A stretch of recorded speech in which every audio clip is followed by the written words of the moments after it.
Ouais, tout d'abord, je tiens à vous remercier pour cette occasion que vous m'offrez pour m'exprimer par rapport à la question sociopolitique de mon pays. Parce que cet atelier dont il est question, je crois savoir, selon la communication qui est faite autour, que ça concerne la question cruciale des réformes qui devient un refrain sans fin dans mon pays depuis plusieurs décennies maintenant. Vous savez, par rapport à cet atelier, je fais partie de ceux qui pensent que c'est un divertissement de plus. Encore une occasion pour berner les responsables des partis politiques, ces leaders politiques-là, et puis ceux qui se réclament de la société civile.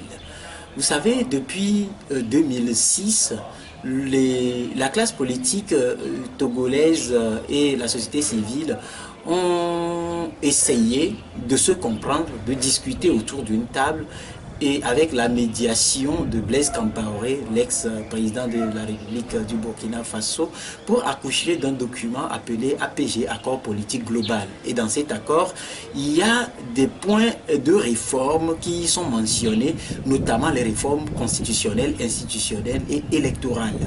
Et donc, l'engagement avait été pris par le chef de l'État, Faure Gnassingbé, pour mettre en œuvre ces réformes et relancer le Togo sur des bases démocratiques. Malheureusement, chemin faisant, on a cru comprendre que ça a été vraiment un accord de plus qui a été placardé et dont on ne se soucie guère de sa mise en application. Alors, les débats se sont vraiment fait entendre. On a vu des leaders de partis politiques qui ont à un moment donné rendu prioritaire cet engagement pris par le chef de l'État et ont tout fait pour l'amener à mettre en œuvre ces réformes-là. Ça n'a pas été fait et puis patati patatra, on a vu qu'il y a eu une sorte de conciliambule entre l'UFC, l'Union des forces de changement d'alors, avec à sa tête Gilles Christ Olympio et le parti au pouvoir à l'époque RPT, Rassemblement du peuple togolais. Et à l'issue de cet accord, il y a eu un document qui a été produit et dans ce document-là, il y a eu également des engagements qui ne diffèrent pas totalement des prescriptions de l'APG, de l'accord politique global. Alors, chemin faisant, on pensait que sur la base de cet accord qui n'engageait au fait que le RPT et l'UFC, que les deux partis allaient sur la base de cet accord qui les engageait dans une sorte de gouvernance commune à opérer les réformes. Mais ça n'a pas été fait, ça a été juste encore une partie de poker menteur. Alors, on a commencé par se poser beaucoup de questions. À l'approche des élections de 2010, les acteurs politiques ont concentré leurs interventions sur la nécessité de ces réformes-là. On a commencé par multiplier des dialogues, on a pu aller aux élections, on a été en 2013 aux élections législatives, en 2015 également on a été aux élections présidentielles, malgré que l'Union européenne et d'autres ambassades au Togo, accréditées au Togo, ont à un moment donné fait de cette question des réformes une priorité dans les discussions. Mais ça n'a rien donné. Et puis on a mis en place la CVJR. La CVJR, dans ses recommandations, a également mis en ligne de mire cette question des réformes qui constitue une sorte de malédiction qui poursuit le Togo. Alors, les uns et les autres admettent qu'il faut franchement opérer les réformes pour permettre au Togo d'avoir une lueur d'espoir quant à un avenir radieux. Mais ça n'a rien donné. La mise en œuvre de ces réformes, de ces recommandations de la CVJR a été la croix et la bannière. Il a fallu tempêter, que ce soit la presse d'obédience de la logique digne, qui a compris qu'on ne peut plus se livrer au griotisme, et également du côté de la classe politique de l'opposition, celle taxée de radicale. Alors, l'Union européenne étant très engagée sur la question, mais on a commencé par multiplier également des rencontres et tout ça, ça n'a rien donné. Et puis, quand on prend la CVJR a dit clairement qu'il faut retourner à la Constitution de 1992 pour redonner une chance au pays d'être lancé sur la base démocratique. Mais qu'est-ce qu'on a vu? On a vu que pour mettre en œuvre ces recommandations, il a été demandé la publication d'un livre blanc. Et ça a été finalement un lobbying pour que ce livre blanc soit publié. Alors, du jour au lendemain, on met en place le HCRUN et on lance une autre commission dont on connaît la présidente, qui est en même temps la présidente du HCRUN, mais dont on ne connaît pas la composition.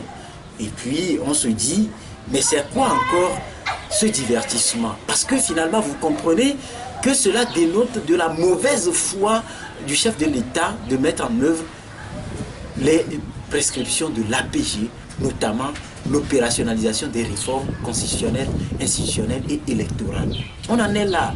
Et puis cet atelier, vous avez vu que même si les gens ont pensé que ça a bien abouti et que ça a accouché de bonnes intentions, ça demeure l'accouchement d'une souris pour moi, Rodrigue, parce que vous savez, ça a sorti des recommandations qui viennent s'ajouter au lot des tas de recommandations qui existaient.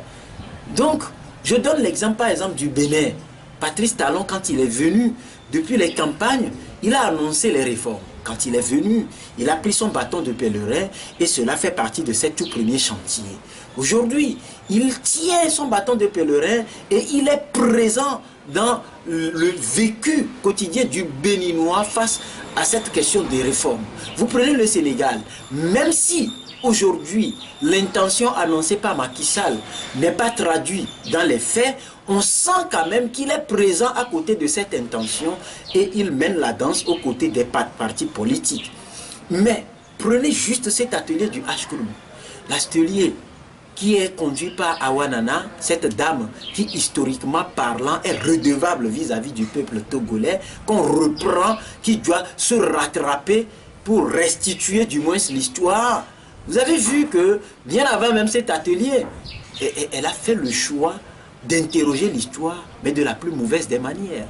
Et donc, ça ne rassure pas quant à l'aboutissement de la mission à lui confier par son mentor qui n'est autre que le chef de l'État, celui-là qui a déjà déclaré qu'il faut interroger les intellectuels comme si les précédentes recommandations et les précédents accords ont été rédigés par des fermiers, par des paysans.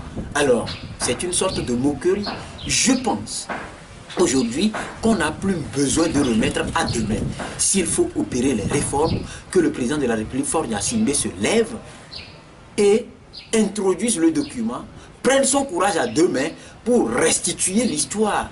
Parce que aujourd'hui, quoi qu'on dise, la sodomisation de la Constitution de 92 lui profite.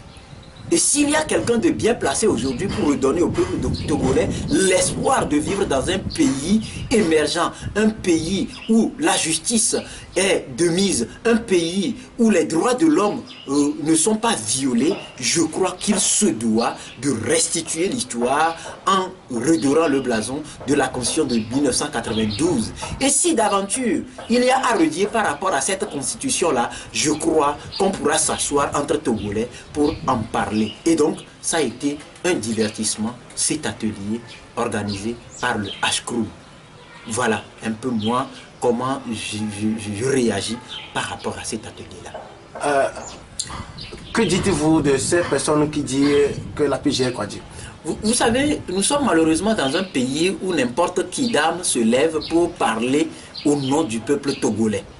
Vous savez, l'accord politique global n'a pas été signé et pour juste les placards.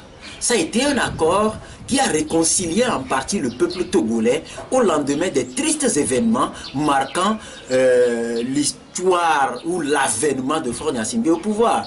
Parce que peut-être que les gens ont la courte mémoire, mais en 2005, les gens doivent savoir que cet accord a eu toute la place d'une constitution, comme on l'a vu au Burkina Faso récemment, où on a mis sous éteignoir la constitution pour établir un cadre idéal avec un certain nombre de principes sur la base desquels la gouvernance devrait être axée pour aller à la rédaction d'une nouvelle constitution. Et donc les gens disent aujourd'hui que l'APG est caduque, peut-être c'est caduque dans leur petite tête, c'est caduque dans leur chambre, c'est caduque dans leur petite famille. Mais quand on prend le peuple togolais, même si je dois m'en tenir à quelques courriers produits par la présidence de la République, on a eu toujours à mentionner des lignes de la Constitution de 92 Et justement, parlant de cette constitution de 92 qui se rattache à l'APG, qui voudrait qu'on revisite cette constitution-là ou qu'on restaure cette constitution-là, on ne peut en aucun cas dire aujourd'hui que l'APG est caduque du moment où les points qui sont prévus dans ce document-là restent toujours insatisfaits jusqu'à ce jour. Donc pour moi, Rodrigue, l'APG n'est pas caduque. Un document peut être caduque lorsqu'on l'aura vidé de toutes ses substances. Et comme ce document-là n'est pas encore vidé de ses substances et qu'on fait juste le choix de quelques points à satisfaire, je crois qu'on a encore à faire face aux prescriptions de ce document-là qui a réconcilié hier les Togolais et qui mérite d'être récompensé en faisant tout simplement fi des considérations partisanes, des considérations personnelles, de petits calculs politiques pour repenser à ce document et ses prescriptions. Je crois que cela devra permettre aux Togolais de comprendre qu'à l'époque, c'était par sincérité que ce document a été décidé, a été signé et non par complaisance et par plaisanterie. Merci.